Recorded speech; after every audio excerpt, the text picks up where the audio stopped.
குளத்தூர்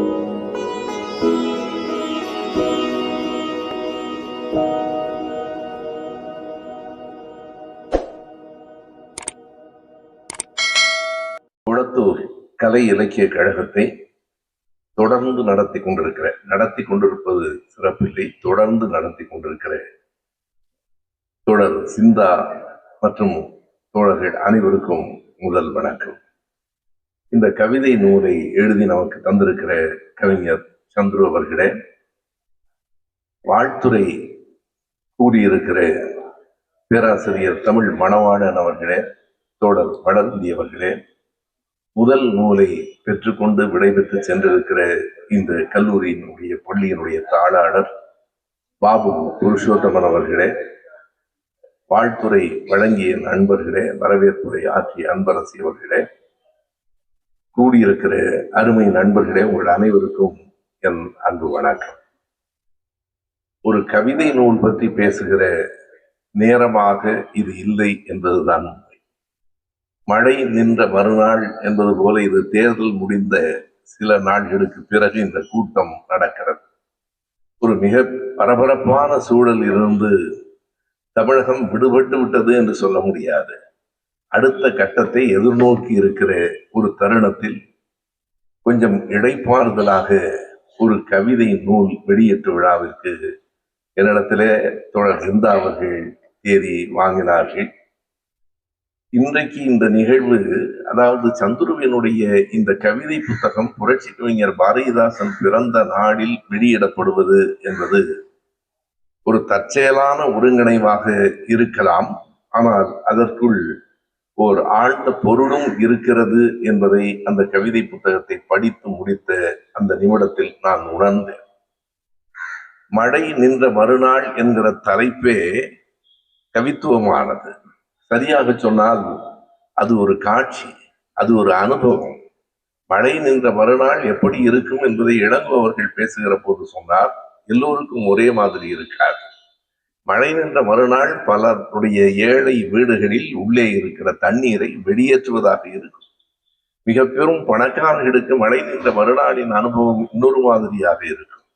ஒவ்வொருவருக்கும் இந்த மழை நின்ற மறுநாள் என்பது ஒரு புதிய அனுபவத்தை, புதிய காட்சியை தருகிற நாளாக இருக்கும். நான் இந்த நூல் வெளியீட்டு விழாவினுடைய அறிவிப்பை என்னுடைய சமூக வலைத்தளத்தில் பகிர்ந்த போது ஒரு பேராசிரியர் உடனடியாக விடை அனுப்பினார், இந்த தலைப்பு எனக்கு பிடித்திருக்கிறது, மிகவும் பிடித்திருக்கிறது என்று. நான் விடை சொன்னேன், எனக்கும் பிடித்திருக்கிறது. ஒரு கவிதைக்கான அழகான தலைப்பு. இந்த தலைப்பில் இங்கே கூடியிருக்கிறவர்கள் எல்லோரும் ஒரே கருத்துடையவர்களா, ஒரே சிந்தனையாளர்களா என்று சொல்ல முடியாது. எப்போதுமே கவிதை என்பது எல்லோரையும் அரவணைத்துக் கொள்ளும். நான் குறிப்பாக இந்த முதுமையிலும் வயதிலும் இந்த கூட்டத்துக்கு வர வேண்டும் என்று வந்திருக்கிற ஐயா சின்னராசு அவர்களுக்கு முதலில் என்னுடைய வணக்கத்தையும் தெரிவித்துக் கொள்கிறேன். அது ஒரு ஏறத்தாழ 70 ஆண்டுகளுக்கு முன்னால் அவர் இளைஞராக இருந்து கூட்டங்களை நடத்திய காலங்கள் உண்டு. இன்றைக்கு இந்த கூட்டத்திற்கு வர வேண்டும் என்கிற தேவையில்லை. இதுவும் ஒரு அனுபவம் அல்லது ஒரு பழக்கம். எனவே வந்திருக்கிற உங்கள் எல்லோருக்கும் எதற்காக புரட்சி கவிஞர் பிறந்த நாளில் இந்த நூல் வெளியிடப்படுவதில் ஒரு பொருத்தம் இருக்கிறது என்றால் ஒன்றை எண்ணி பாருங்கள். அன்றைக்கு மேடைகள், புரட்சி கவிஞருக்கு முன்னால் மேடைகள் எப்படி இருந்தன, எப்படி வந்திருந்தவர்கள் அழைக்கப்பட்டார்கள். கனம் அக்ராசனர் அவர்களே, காரியதர்சி அவர்களே, பொக்கிஷதாரர் அவர்களே, கூடியிருக்கிற மகாஜனங்களே என்று இந்த மரபை மாற்றி பெற்றோரே, பெரியோரே, பேரன்பு கொண்டோரே, பெற்றெடுத்த தாய்மாரே, நல்லிடம் சிங்கங்கள் என்று முதலில் முழங்கியவன் புரட்சி கவிஞன் பாரதிதாசன் தான். ஒரு மொழி நடை மாற்றப்பட்டது, வெறும் மொழி நடை அல்ல. மாற்றப்பட்டது வெறும் மொழி நடை அல்ல. சமஸ்கிருத சொற்களில் இருந்து தமிழ் சொற்கள் மட்டுமில்லை, மாற்றப்பட்டதில் ஒரு அரசியல் உள்ளே இருக்கிறது. பெரியோரே, பேரன்பு கொண்டோரே, பெற்றெடுத்த தாய்மாரே, நல்லிடம் சிங்கங்கள் என்று அழைப்பதில் ஓர் அரசியல் இருக்கிறது. அதுபோலத்தான் இந்த மழை நின்ற மறுநாள் என்கிற கவிதை புத்தகத்தை படித்து பாருங்கள். நிறைய அரசியல் உள்ளே இருக்கிறது. எந்த இடத்திலும் அந்த அரசியல் வெளிப்படையாக தெரியவில்லை. ஆனால் அதற்குள்ளே அரசியல் இருக்கிறது என்பதுதான் அந்த கவிதை புத்தகத்தினுடைய மிக அடிப்படையான செய்தி. பொதுவாக கவிதைகள் என்றால் தங்கள் உணர்வுகளை பாடுகிற கவிதைகள் உண்டு.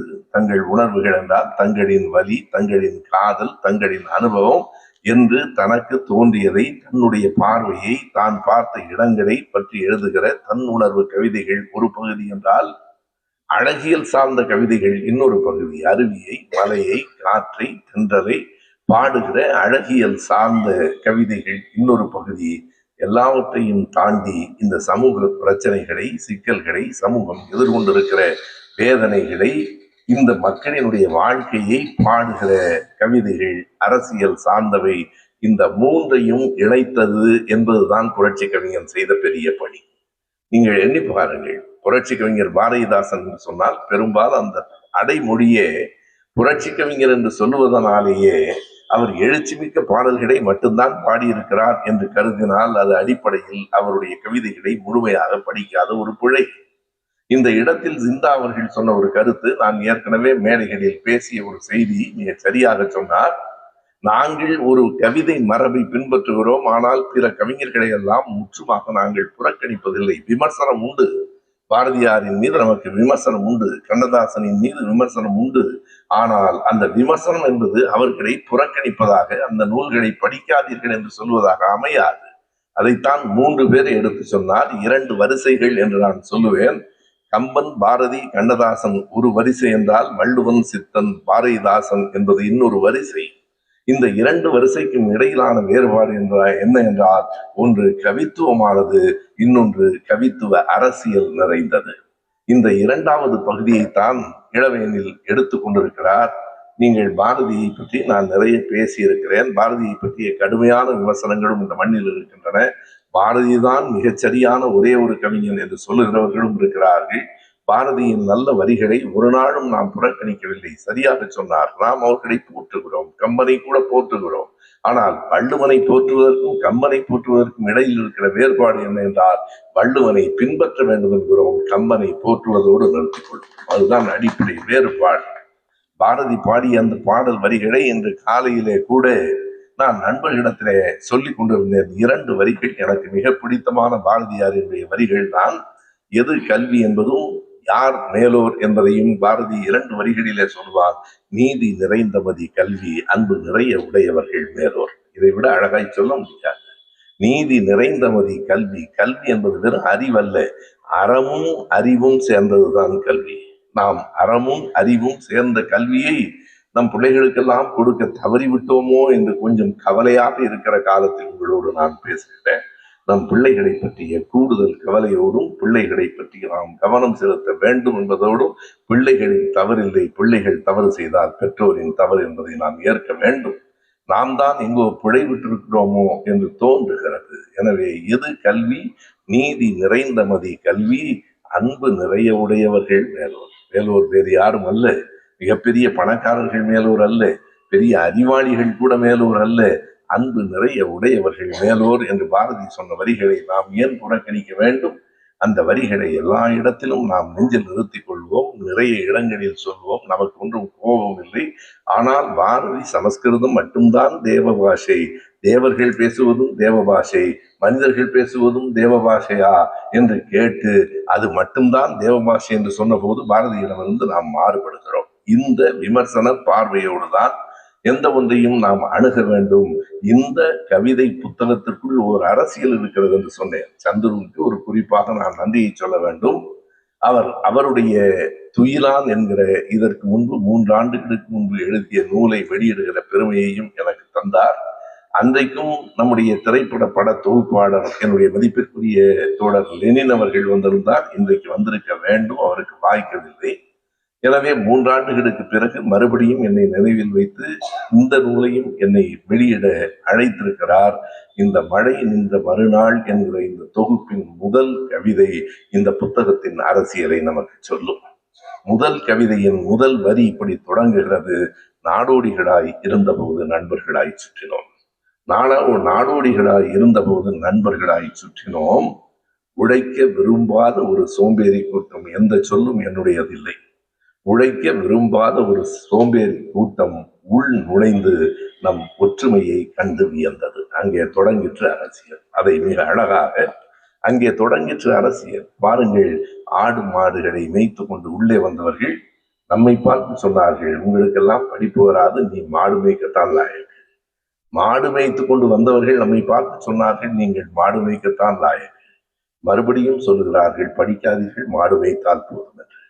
எனவே மீண்டும் அதே குரல் வேறு விதமாக கேட்கிறது. அதே குரல் தான். அவர்கள்தான் உடைக்க விரும்பாத சோம்பேறி கூட்டம். கேட்டால், நீங்கள் ஆடு மாடுகள் மேய்க்காமல் எப்படி பால் அருந்துவீர்கள்? விவசாயிகளை இழிவுபடுத்துகிறீர்கள். இல்லை, நாங்கள் ஒரு நாளும் விவசாயத்தை, ஆடு மாடு மேய்ப்பதை, எந்த தொழிலையும் இழிவுபடுத்தவில்லை. இந்த புத்தகம் தொடங்குகிற போதும் இந்த புத்தகத்தினுடைய தலைப்பு என்ன தெரியுமா? சேரி, பானை, செருப்பு என்று தொடங்குகிறது. சேரிதான் முதல் கவிதை. நான் இப்போது சொன்ன அந்த கவிதை வரிகள் சேரி என்பதிலே இருக்கின்றன. அவர் யாரை பற்றி எல்லாம் பாடியிருக்கிறார்? தமிழ் மணவாளன் மிகச் சரியாக சொன்னதை போல ஆட்டோ ஓட்டுநர்களை பற்றி, தெரு கூட்டுகிறவர்களை பற்றி, ஒரு பெட்டிக்கடை வைத்திருக்கிற பாய் பற்றி, ஒரு அங்கன்வாடி ஆயா பற்றி, ஒரு பெட்ரோல் பங்கில் பெட்ரோல் போடுகிற ஒரு பெண்ணை பற்றி என்று அவர் பாடியிருக்கிற அந்த பாடல்களை அவர் யாருடைய தோழன் என்பதை நமக்கு அடையாளம் காட்டுகிறது. அவர் யாருக்காக பாடியிருக்கிறார் என்பதை காட்டுகிறது. ஒரு பெட்ரோல் பங்கில் ஒரு பெண் பெட்ரோல் போடுகிறாள். அதை அவர் பார்த்திருக்கிற பார்வை இருக்கிறதே, பெட்ரோல் மீது இந்த பாசத்தினால் பெட்ரோல் வாசனையை தாங்கிக் கொண்டு கனவை மறந்து கொண்டிருக்கிறாள் அந்த பெண். பெட்ரோல் வாசனை என்பது எந்த தொழிலிலும் இருக்கிறது. ஐயா பெரியார் சொல்லுவார், மூட்டை தூக்குவதை நான் இடிவாக கருதவில்லை, வேண்டுமானால் சுமையாக கருதுகிறேன். என்னால் முடியாமல் போகலாமே தவிர இழிவாக கருதவில்லை. எந்த தொழிலும் நமக்கு இழிவில்லை. ஆடு மாடு மேய்ப்பதும் இழிவில்லை. ஆனால் நவீன அறிவியல் வளர்ச்சியை நீங்கள் பழமையான தொழில்களுக்கும் மரபுகளுக்கும் எதிராக நிறுத்துவது ஒரு மிகப்பெரிய சூழ்ச்சி. நவீன அறிவியல் வளர்ச்சியை புறந்தள்ளி விடுங்கள் என்று சொல்லுவது, மரபுகளை மட்டுமே வைத்துக் கொண்டிருக்க வேண்டும் என்று சொல்லுவது ஒரு விதமான சூழ்ச்சி என்பதற்காக சொல்லுகிறேன். அப்படித்தான் தொடங்குகிறது. எனக்கு இந்த புத்தகத்தை படித்த உடனே ஒரு ஐயம் வந்தது. நான் என்ன செய்தேன் என்றால், புத்தகத்தை நேற்று இரவு தான் படிக்க தொடங்கினேன். ஏறத்தாழ 11:30 மணிக்கு நான் படித்து முடித்தேன். படிக்கிற போது எனக்கு வந்து சந்தேகம். நான் அந்த கவிதை தலைப்பு எனக்கு பிடித்தது. அந்த தலைப்பில் இருக்கிற கவிதையை முதலில் படித்து விடலாம் என்று 120 பக்கங்களையும் தேடினேன். மழை நின்ற மறுநாள் என்று ஒரு தலைப்பும் ஆனவில்லை. உடனே நம்முடைய தோழர் இளவேனிலுக்கு தொலைபேசி செய்து சந்துருவினுடைய தொலைபேசி எண்ணை வாங்கி சந்துருவிடத்துல கேட்டேன். மழை நின்ற மறுநாள் என்கிற தலைப்பு மிக நன்றாக இருக்கிறது, ஆனால் நீங்கள் அந்த தலைப்பில் ஒரு கவிதை கூட எழுதவில்லையே என்று கேட்டேன். ஐயா, இருக்கிறது, தலைப்பாக இல்லை, கவிதையாக இருக்கிறது என்றார். இருக்கிறது, 75வது பக்கத்தில் 3 வரிகள் இருக்கின்றன, அதில் கூட தலைப்பு இல்லை.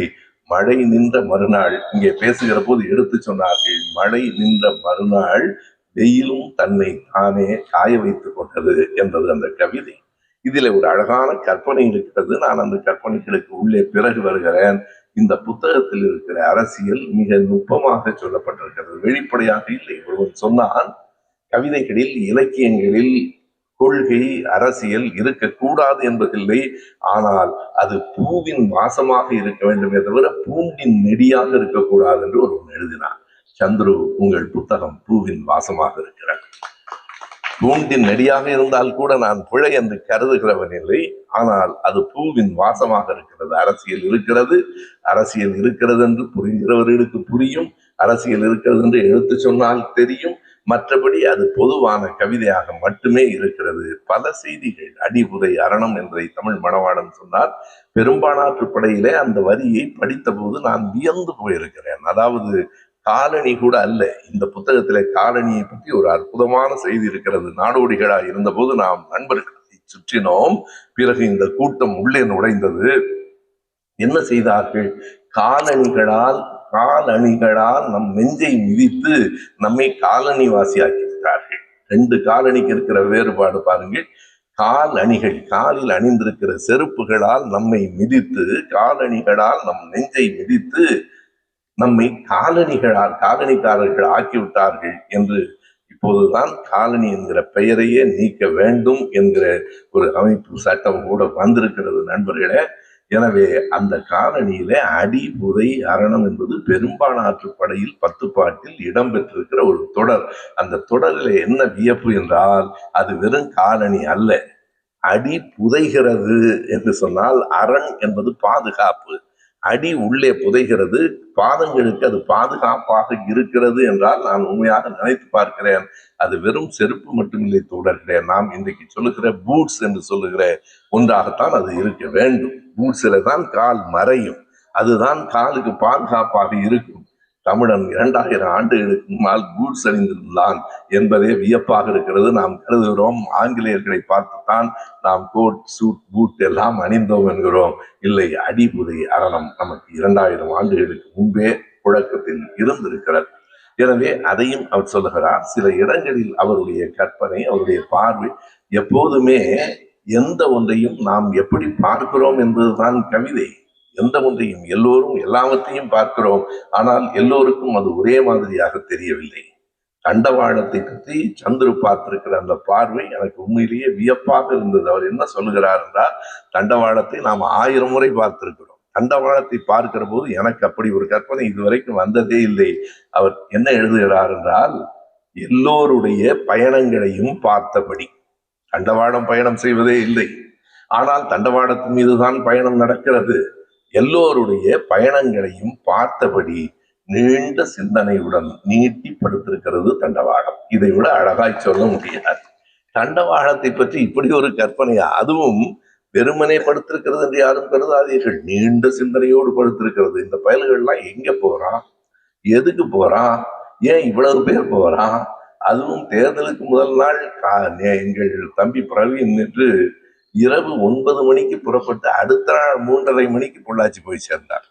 தேர்தலே வேண்டாம் என்கிற எண்ணம் வந்து சேர்ந்து விடும். எனவே அந்த தண்டவாளம் என்ன செய்கிறது? எல்லோருடைய பயணங்களையும் பார்க்கிறது. எல்லோருடைய பயணங்களையும் பார்த்தபடி நீண்ட சிந்தனையுடன் நீட்டி படுத்திருக்கிறது தண்டவாளம். நீட்டி படுத்திருக்கிறது என்பதுதான் மிக அழகானது. தண்டவாளம் என்பது எவ்வளவு நீளமாக இருக்கிறது, எவ்வளவு விரிவாக இருக்கிறது, எந்த ஒன்றையும் நாம் எப்படி பார்க்கிறோம் என்பதில் தான் கவிதை இருக்கிறது. புரட்சி கவிஞர் பிறந்த நாளில் இந்த நூல் வெளியிடப்படுவதில் இருக்கிற அந்த பொருத்தம் என்ன என்றால், புரட்சி கவிஞர் பார்த்த அந்த பார்வைகள் வியப்பானவை. அவருடைய பாடல்களிலே வெறும் புரட்சி வேகம் மட்டும் அல்ல, கற்பிழந்து மறைபிழந்து கனிகள் வெட்டி கருவி எல்லாம் செய்து தந்த கைதான் யார்கை, முற்றுகளை கடல் முத்தை மணிக்குலத்தை போயெடுக்க அடக்கிய மூச்செவரின் மூச்சு என்று வேகமாய் எழுதுபவர் மட்டும்தான் பாரதிதாசன் என்று கருதக்கூடாது. அழகின் சிரிப்பு வேறு, குடும்ப விளக்கு வேறு, அவருடைய புரட்சி கவி வேறு, ஒவ்வொன்றிலும் ஒவ்வொரு பரிணாமம் இருக்கிறது. அவர் புரட்சி கவி பாடலை எழுதுகிற போது வருகிற வேகம் வேறு, அதுவே அழகின் சிரிப்பிலே பார்க்கிற தென்றல் வேறு, குடும்ப விளக்கிலே சொல்லுகிற அந்த குடும்பம் நலம் வேறு. குடும்ப நலத்திலேயும் கூட பொது வாழ்க்கை சிந்தனையை சொன்னவர் தான் பாரதிதாசன். அவர் சொல்லுவார், இரவிலே கணவனும் மனைவியும் பேசிக் கொண்டிருக்கிறார்கள். அவள் அவனை பார்த்து கேட்கிறாள், நாம் என்ன செய்கிறோம்? அடுக்கடுக்காய் நமது நலம் சேர்த்ததல்லால் இதுவரைக்கும் பொது நலத்துக்கு என்ன செய்தோம்? படுக்கை அறையில் மனைவி கணவனிடம் கேட்கிற கேள்வி, அடுக்கடுக்காய் நமது நலம் சேர்த்ததல்லால் இதுவரைக்கும் பொது நலத்துக்கு என்ன செய்தோம் என்று கேட்கிற சிந்தனையை பாரதிதாசன் குடும்ப விளக்கில வைத்திருப்பார். அழகின் சிரிப்பு என்று பாடுகிற போது கூட அவருடைய பார்வைகள் வித்தியாசமானவை. அருவிகள் வைரத்தொங்கல், அடர்கொடி பச்சைப்பட்டே, குருவிகள் தங்க கட்டி, குளிர்மலர் மணியின் குப்பை என்று எழுதுவார். இதில் எது அழகு என்றால், குளிர்மலர் மணியை போன்றது என்று எழுதவில்லை. அருவிகள் வைரத்தொங்கல், அதை கற்பனை செய்து பாருங்க. அந்த அருவிகள் காதிலே மாட்டி இருக்கிற வைர தொங்கலை போல இருக்கிறது. அருவிகள் வைரத்தொங்கல், அடர்கொடி பச்சைப்பட்டே, குருவிகள் தங்க கட்டி, குளிர்மலர் மணியின் குப்பை என்று எழுதுகிறார். மணியே குப்பை தான்டா, சேர்த்து போட்டால் குப்பை தான். அது மலர்கள் கூட மணிகளின் குப்பையாக இருக்கிறது என்று பார்த்த பார்வை. இதை விட நம்முடைய அரசியலை எப்படி பாரதிதாசன் அழகின் சிரிப்பை பற்றி பாடுகிற போதும் பாடினார் என்பதற்கு ஒரு இடத்தை சொல்ல வேண்டும் என்றால், அவர் சொல்லுவார், வானம் என்று ஒரு கவிதை இருக்கிறது அழகின் சிரிப்பு புத்தகத்திலே. கடல், காற்று, வானம் என்று பல்வேறு தலைப்புகளிலே கவிதைகள் இருக்கின்றன. வானத்தை பற்றி எழுதுகிற போது அவர் பார்த்த அந்த பார்வை உண்மையிலேயே நமக்கு வியப்பாக இருக்கிறது. இப்படி ஒன்றை பார்க்க முடியுமா என்று பாரதிதாசன் எழுதுவார். மண் மீதில் உழைப்போரெல்லாம் வரியலாம், எதை கவனிக்க வேண்டும்? இந்த கவிதை வரிகளிலே அழகு இருக்கிறது, சொல்லப்பட்ட விதத்திலே புதுமை இருக்கிறது என்பதை தாண்டி இதற்குள்ளே நம்முடைய அரசியல் இருக்கிறது என்பதுதான் முதன்மையானது. சொல்லுவார், மண் மீதில் உழைப்போரெல்லாம் வரியலாம், உரிமை கேட்டால் புன் மீதில் நம்பு பாய்ச்சும் புலையர் செல்வராம். உழைக்கிறவன் எல்லாம் ஏழையாக இருக்கிறான், ஏழையாக இருக்கிறவன் எல்லாம் உழைப்பாளியாக இருக்கிறானே, நான் ஒரு கல்லூரியில ஆசிரியராக இருந்தபோது இந்த தமிழ் கட்டுரை வகுப்புகளுக்கு செல்லுகிற நேரத்தில் அந்த கட்டுரைக்கு ஒரு தலைப்பு கொடுக்க வேண்டும். பொதுவாக திரும்ப திரும்ப தமிழ் மனப்பாடனுக்கும் அந்த அனுபவம் இருக்கலாம். எப்போதும் கொடுக்கிற ஒரு தலைப்பு உண்டு, ஒரு பழைய தலைப்பு, உழைப்பே உயர்வு தரும். உழைப்பே உயர்வு தரும். ஆனால் என்றைக்காவது உழைக்கிறவனுக்கு உழைப்பு உயர்வு தந்திருக்கிறதா? நான் அதில் ஒரு கேள்வியை சேர்த்து சொல்லுவேன். உழைப்பே உயர்வு தரும் யாருக்கு? இவன் உழைப்பு வேறு யாருக்கோ உயர்வு தருகிறது. உழைப்பே உயர்வு தரும் என்று சொல்கிறோம். இல்லை, மண்மீதில் உழைப்போரெல்லாம் வறியராம், உரிமை கேட்டால் புன்மீது அம்பு பாய்ச்சும் புலையர் செல்வராம், இதை தன் கண்மீதில் பகலிலெல்லாம் கண்டு கண்டு அந்திக்கு பின் விண்மீனாய் கொப்பளித்த விரிவானம் பாராய்தோவி என்று எழுதியதுதான் பாரதிதாசன். விண்மீன்களை கொப்பளங்களாக பார்த்த பார்வை இருக்கிறது பாருங்கள். அந்த விண்மீனாய் கொப்பளித்த விரிவானம் பாராய்தோவி. சித்திர சோலைகளே பாட்டு நமக்கு தெரியும் தானே. சித்திர சோலைகளை பார்த்து, அழகை பார்த்து, மலர்களை பார்த்து மட்டும் பாரதிதாசன் பாடவில்லை. சித்திர சோலைகளே உண்மை நன்கு திருத்தை பாரினிலே தினம் எத்தனை தோழர்கள் ரத்தம் சொரிந்தனரோ உங்கள் வேரினிலே என்று கேட்கிற இடத்திலே தான் அவன் பாரதிதாசன். வெறும் சித்திர சோலைகளை ரசித்து போவதற்கு நமக்கு புரட்சி கவிஞன் தேவையில்லை. அப்படித்தான் ஒவ்வொரு இடத்திலும் ஒரு இரவு என்பது பூட்டி கிடக்கிற அறைக்குள் பெரிய ஒலியை எழுப்புகிறது. ஆழ்ந்த மௌனம் என்று சம்பு எழுதுகிறார். மௌனம் கூட மிகப்பெரிய ஒலியை எழுப்பும். இரவு பற்றி எழுதிய இந்த கவிதை எனக்கு அழகா இப்படியும் சிந்திக்க முடியுமா என்கிற எண்ணத்தை உருவாக்கி சந்துரு எழுதியிருக்கிறார். இரவு என்றால் நாம் என்ன கருதுகிறோம், ஆனால் சந்துரு அதை எப்படி சொல்லுகிறார் என்றால், இரவு வருத்தப்படுகிறதாம். எதற்கு? தன்னை சாதகமாக்கி கொண்டு. இருட்டில் தான் பல பிழைகள் நடக்கின்றன. திருட்டு இருட்டில் தான் நடக்கிறது. வன்புணர்வுகள் இருட்டில் தான் நடக்கின்றன. வன்முறைகள் கூட இருட்டில் தான் நடக்கின்றன. பல குடிசைகளுக்கு நெருப்பு வைக்கிறவன் இரவிலே வந்துதான் வைக்கிறான். தன்னை சாதகமாக்கி கொண்டு, இரவு சொல்லுகிறது, தன்னை சாதகமாக்கி கொண்டு நடக்கும் வன்முறைகளையும் வன்புணர்வுகளையும் எண்ணி எண்ணி இரவு வருந்தி விடியலில் இறந்து போகிறது என்று எழுதினார். பொழுது விடுகிற போது இரவு செத்து போகிறது.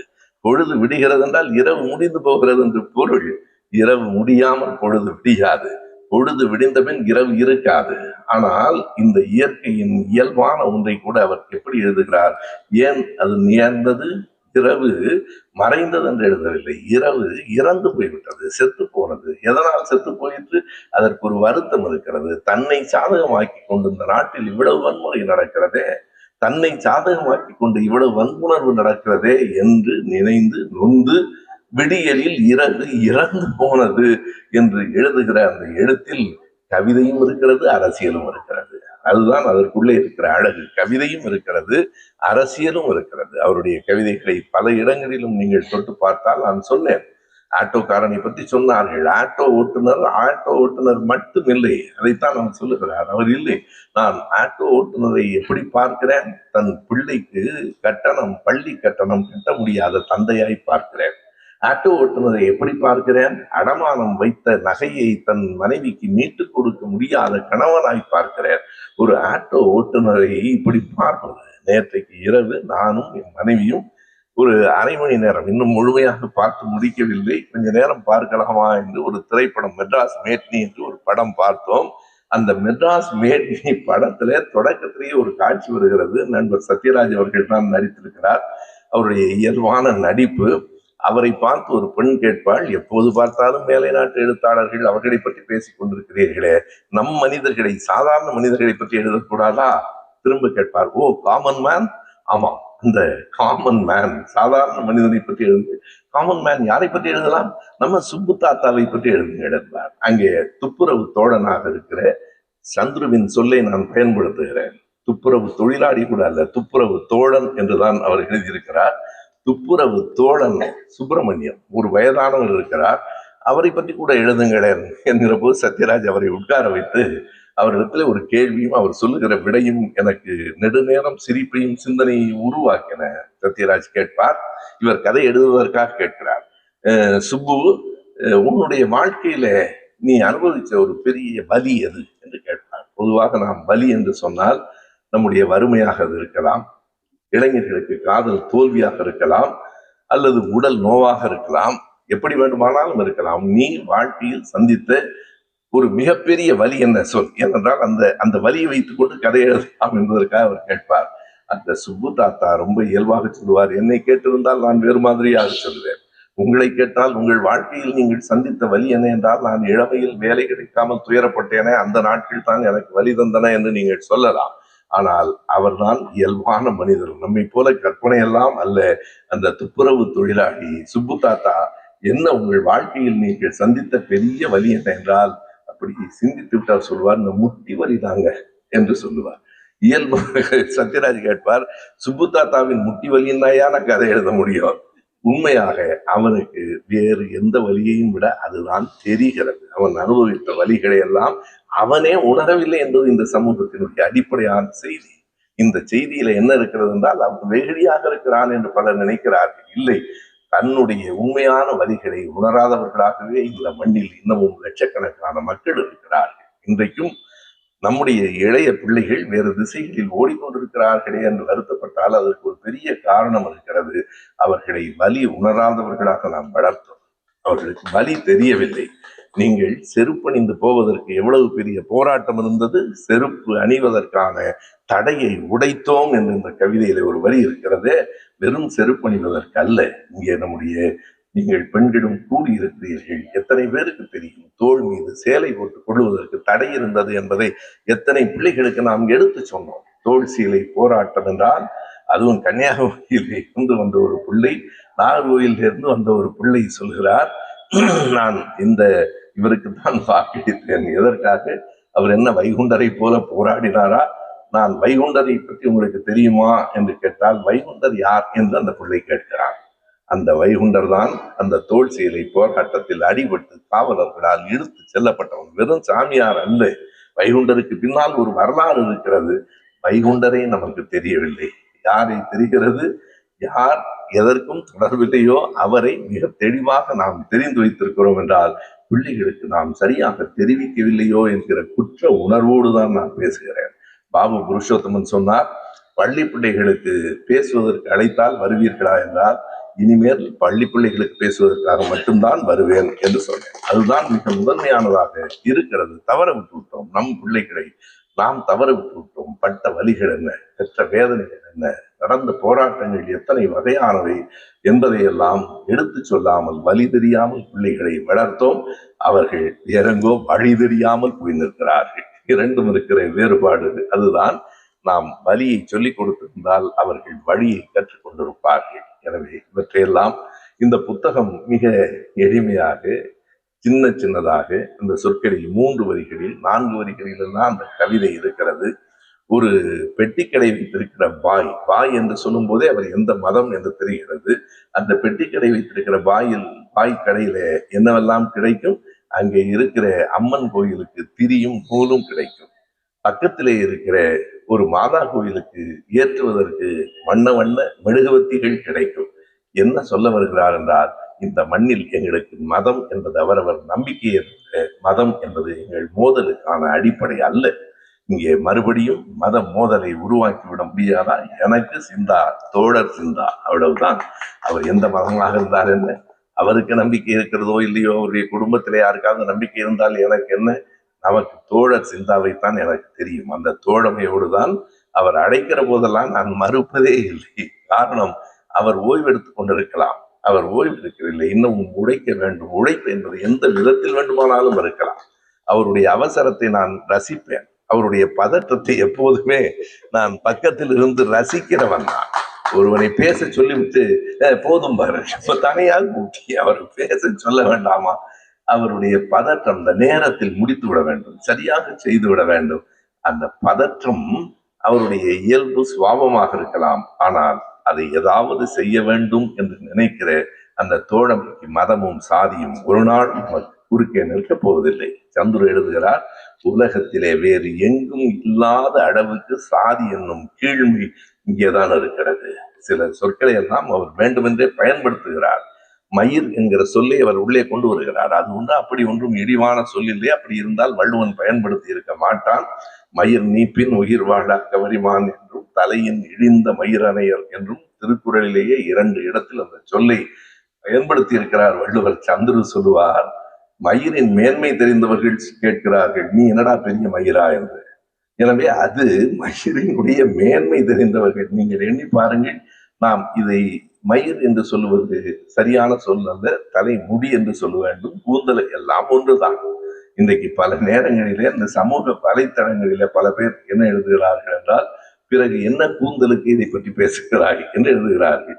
கூந்தல் என்றால் அது தணிக்கை செய்யப்படாது, மயிர் என்று சொன்னால் அது தணிக்கைக்கு உள்ளாகும் என்று நினைக்கிற இந்த பேதவைகளை எல்லாம் உடைத்து எரிந்து, எந்த சொல்லும் நம்மை விட்டு தொலைவானதல்ல, எந்த சமூகமும் நமக்கு எதிரானதல்ல, எந்த உழைப்பாளியும் நமக்கு நெருக்கமானவனே தவிர அவன் எளிவானவன் அல்ல என்கிற அரசியலைத்தான் இந்த புத்தகம் பேசுகிறது. இந்த கவிதை புத்தகம் பேசுகிற செய்தி அதுதான்.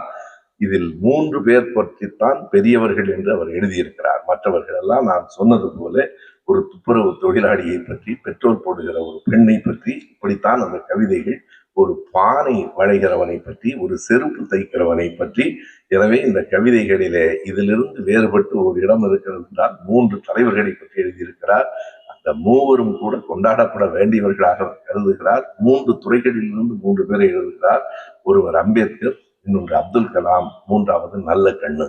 இந்த புத்தகமே யாருக்கு காணிக்கை என்று சொல்லப்பட்டிருக்கிறது என்றால், சிறையில் இருக்கிற போது மீசை மயிர்களை பிடுங்கி எரிந்தார்களே, அந்த வேதனையை பொறுத்து கொண்ட எங்கள் தோழர் நல்ல கண்ணுவுக்கு என்று எழுதுகிறார். நல்ல கண்ணு வாழும் காலத்தில் அவரை தேர்தலில் தோற்கடித்த பெருமை நமக்குத்தான் உண்டு. தோழர் நல்ல கண்ணு அவர்கள் இறந்த போது பேசினோமே தவிர, நல்ல கண்ணு அவர்கள் 2 முறை என்று கருதுகிறேன், 2 முறையும் தேர்தலில் வெற்றி பெறவில்லை. இந்த நாட்டில் மக்களிடம் நல்ல கண்ணு வெற்றி பெற முடியாது, வேறு யாரெல்லாம் வெற்றி பெறுவார்கள் என்பதை நாம் பார்க்கிறோம். எனவே பிள்ளைகள் எந்த திசை நோக்கி ஓடுகிறார்கள் என்கிற கவலையும் எனக்கு இந்த புத்தகம் படித்த போது வந்தது. இதில் பாருங்கள், அம்பேத்கர் ஒரு சமூக விஞ்ஞானி, சமூக போராளி, அப்துல் கலாம் அறிவியல் துறையை சார்ந்தவர், நல்ல கண்ணு ஒரு பொது உடைமை தோழர், சமூக சிந்தனையாளர் என்கிற இந்த 3 பெயர்களை பற்றி மட்டும்தான், 3 பேருக்கும் படமும் போட்டு ஒரு பக்கம் முழுவதும் படம், 3 பேரை பற்றி மட்டும்தான் தனிப்பட்ட முறையில் கவிதை. மற்றவை எல்லாம் உழைக்கிற மக்களை பற்றி, நம்மை பற்றி, நம் வாழ்க்கையை பற்றி, ஒவ்வொன்றிலும் அவருடைய கற்பனை அழகு கலந்திருக்கிறது. எனவே இது ஒரு கவிதை, இது ஒரு இலக்கியம், ஆனால் ஆழமான அரசியலை தன்னுள் பொதிந்து வைத்திருக்கிற ஒரு இலக்கியம். எனவே இந்த நூலை நாம் கொண்டாடுவோம். மழை நின்ற மறுநாள் என்பது ஒரு அனுபவம். வாழ்வில் மாற்றங்கள் வந்து கொண்டே இருக்கும். ஒரு மாற்றம் என்பது எப்படி நம்மை பாதிக்கிறது, நாம் அதனை எப்படி பார்க்கிறோம் என்பதை எல்லாம் சொல்லி தருகிற சின்ன சின்ன வரிகள், 2-3 வரிகளில் பல கவிதைகள் இருக்கின்றன. காதலை பற்றி காதல் மழை என்றும் ஒரு கவிதை இருக்கிறது. காதல் தோல்வியை பற்றியும் மிக அழகாக ஒரு கவிதை சொல்லுகிறது. ஒரு பூங்காவில அமர்ந்திருக்கிற போது, அன்றைக்கு நீ வந்து சென்றாய், மறுபடியும் உன் தோள்களை பட்டாம்பூச்சிகள் தேடுகின்றன. அன்றைக்கு நீ வந்து போனாய் என் காதலியே, மறுபடியும் இங்கே இருக்கிற பட்டாம்பூச்சிகள் உன் தோளை தேடுகின்றன. இந்த மண் உன் கால் பாதங்களின் பதிவுகளை தேடுகின்றன. ஆனால் அவற்றுக்கு தெரியாது, என்ன தெரியாது, நீ அன்றைக்கு வந்தது நம் காதலின் அந்திமத்தை கடைசியாக சொல்லிவிட்டு போக வந்தாய் என்று அவர்களுக்கு தெரியாது. எனவே மறுபடியும் நீ வரப்போவதில்லை. என்ன அந்த கவிதை எப்படி அழகாய் முடிகிறது என்றால், பட்டாம்பூச்சிகள் தேடுகின்றன, ஈர நிலம் உன்னை தேடுகிறது, அவற்றுக்கெல்லாம் உண்மை தெரியாது, நீ நம் காதல் முடிந்து போயிற்று என்று சொல்லிவிட்டு போவதற்காக வந்தாய் என்று தெரியாது. அவைகள் தேடலாம், ஆனால் அவை தெரிந்த நானும் தேடிக்கொண்டே இருக்கிறேனே, இதே சிவப்பு திண்ணையில் உட்கார்ந்து உன்னை நினைத்துக் கொண்டே இருக்கிறேனே, இது என்ன என்கிற அந்த கேள்விதான் வாழ்வில் புரியாத செய்திகளில் ஒன்றாக எப்போதும் இருக்கிறது. எனவே காதல் இருக்கிறது, தேகம் இருக்கிறது, கோபம் இருக்கிறது. பாரதிதாசனுக்கு என்று ஒரு தனி இடம் நம் தமிழ்நாட்டின் வரலாற்றில் உண்டு. எப்படி என்றால், நீங்கள் எண்ணி பாருங்கள், நான் புரட்சி கவிஞரை நாம் சொல்லி பெருமைப்படுத்த வேண்டும் என்கிற தேவையில்லை. உண்மையை வரலாற்றில் நான் ஒன்றை பதிவு செய்ய வேண்டும் என்று விரும்புகிறேன். புரட்சி கவிஞர் பாரதிதாசனுக்கு முன்னால் திராவிட இயக்க கொள்கையை பாடிய கவிஞர்கள் யாரும் இல்லை. அவன்தான் முதல் கவிஞன். அந்த கோட்பாடுகளை, கொள்கைகளை மயூரம் வேதநாயகம் பிள்ளை போன்றவர்கள் 19ஆம் நூற்றாண்டிலேயே சொல்லி இருக்கிறார்கள். அவர்கள் உடன்கட்டை ஏறுவதை எதிர்த்திருக்கிறார்கள். எல்லோரும் வெண்மதி மாலை பற்றி பேசிக் கொண்டிருந்த போது, பெரியாரும் அம்பேத்கரும் பிறப்பதற்கு முன்பே பெண்மதி மாலை பற்றி பேசியவர் மயூரம் வேதநாயகம் பிள்ளைதான். பாரதியார் பாடியிருக்கிறார், திருவிக பெண் விடுதலை பற்றி எழுதியிருக்கிறார். ஆனாலும் பெரியாரின் கருத்துக்களை உள்வாங்கிக் கொண்டு எப்படி இருந்த பாரதிதாசன், மயிலம் சுப்பிரமணிய துதி அமுது பாடிய பாரதிதாசன், பக்திமானாக இருந்த பாரதிதாசன் பெரியாரின் பேச்சை கேட்டதற்கு பிறகு ஒரு மாற்றம் பெற்றார். ஒரு பேச்சு ஒரு மனிதனை மாற்றுமா? மாற்றும் என்பதைத்தான் பாரதிதாசனின் வாழ்க்கையை எடுத்து சொல்லுகிறது. அது வெறும் அவருக்குள் நிகழ்ந்த மாற்றமில்லை, அவரால் நமக்குள் எல்லாம் எழுந்த மாற்றம். அந்த மாற்றத்தில் அவர்தான் முதலில் அந்த கவிதை 1937 தான் அவர் 30 பெரியார் பேச்சுகளை கேட்டார். அவருடைய எழுத்தின் வகையும் எழுத்தின் திசையும் மாறியது. 37 ஆண்டு புரட்சி கவிஞர் பாரதிதாசனுடைய முதல் கவிதை தொகுதி வந்தது. அந்த கவிதை தொகுதியிலே தான் இன்றைக்கும் நாம் பாடுகிற எங்கள் வாழ்வும் எங்கள் வளமும் வங்காத தமிழ் என்று சங்கே முழங்கு என்கிற எழுச்சி இந்த பாடல் நிறைந்திருந்தது. பாரதிதாசன் 37 64 வரைக்கும் இந்த கருத்துக்களை, இந்த புரட்சிகர எண்ணங்களை, திராவிட இயக்க சிந்தனைகளை கவிதைகளாக சொன்னவன். நான் வழக்கமாக சொல்லுவேன், பொதுவாக பாடல்களுக்குத்தான் உரை எழுதுவார்கள், ஆனால் பெரியாரின் உரைக்கெல்லாம் பாட்டெழுதியவன் பாரதிதாசன். பொதுவாக பாடல்களுக்கு உரை எழுதுவார்கள். நீங்கள் எண்ணி பாருங்கள், 1952 தான் இந்திய அரசு குடும்ப கட்டுப்பாடு திட்டம் பற்றி பேசிற்று. ஆனால் 36 பெரியார் எழுதினார். எங்கே இருந்து எனக்கு சிந்தனை வந்தது என்பதையும் அவர் குறிப்பிட்டார். வியப்பாக இருக்கிறது. இன்றைக்கு நொடிக்கு நொடி என்ன நடக்கிறது என்பதை நம் கைபேசிகள் சொல்லுகின்றன. பெரியார் வாழ்ந்த காலத்தில் ஊடகங்கள் கூட இல்லை. இப்ப எப்போதாவது வானொலி பேசும், அடுத்த நாள் காலையிலே தான் நாடேடுகள் வரும். நன்றாக எனக்கு நினைவு இருக்கிறது, அறிஞர் அண்ணா அவர்கள் மருத்துவமனையில் இருந்தபோது அவர் உடல்நிலை எப்படி இருக்கிறது என்பதை கேட்பதற்காக மாலை 6:30 வானொலியிலே செய்தி சொல்லுகிற போது தெருவெல்லாம் கூட்டம் கூடி நின்று கேட்கும். அதற்கு பிறகு அடுத்த நாள் காலையிலே தான் நாளேடு வரும். அப்படிப்பட்ட ஊடக தொடர்புகளே இல்லாத காலத்தில் பெரியார் எழுதுகிறார், லண்டன்ல இருந்த ஒரு பெண் மருத்துவர் இப்படி சொல்லி இருக்கிறார், அது சரியாய்த்தான் இருக்கிறது என்றார். அதற்கு பிறகு நான் கூகுள் தேடுபொறியில தேடுகிறேன், ஆஸ்க் ஜெமினிக்கு போகிறேன். எப்போது யார் அந்த லண்டனில் முதலாக குடும்ப கட்டுப்பாடு பற்றி சொன்ன மருத்துவர் என்று உண்மைதான். மேரி ஸ்டோப்ஸ் என்றவருடைய பெயர். அந்த பெண் மருத்துவர் 1920களிலேயே குடும்ப கட்டுப்பாடு பற்றி சொல்லியிருக்கிறார். அதை 36 ஐயா பெரியார் சொல்லுகிறார். பெரியார் சொன்னதைத்தான் புரட்சி கவிஞர் பாரதிதாசன் பாடல் வரிகளில் எழுதினார். காதலுக்கு வழி வைத்து கருப்பாதை சாத்த கதவொன்று கண்டறிவோம், இதில் என்ன குற்றம்? இதை விட குடும்ப கட்டுப்பாட்டை சுருக்கமா எப்படி சொல்ல முடியும்?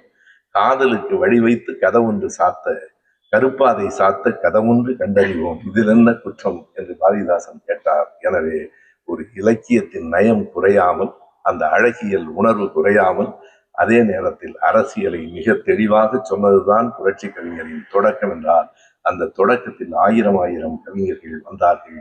இன்றைக்கு சந்துருவும் நமக்கு கிடைத்திருக்கிறார் என்பதால் அதனுடைய அடிப்படை தற்செயல் அல்ல. புரட்சி கவிஞர் பாரதிதாசன் பிறந்த நாளில் மழை நின்ற மறுநாள் புத்தகத்தை வெளியிட்டது பொருத்தமானதும் சரியானதுமாகும். மீண்டும் சந்துருவும் என் வாழ்த்துகள். எழுதுங்கள், எழுத தோன்றும் போது மட்டும் எழுதுங்கள். எழுத வேண்டும் என்று எழுதி குவிப்பதல்ல நம் வேலை. எழுத தோன்றும் போது மட்டும் எழுதுங்கள். சமூகத்திற்காக எழுதுங்கள். தொடர்ந்து இந்த பாதையில் பயணிக்குங்கள். நன்றி.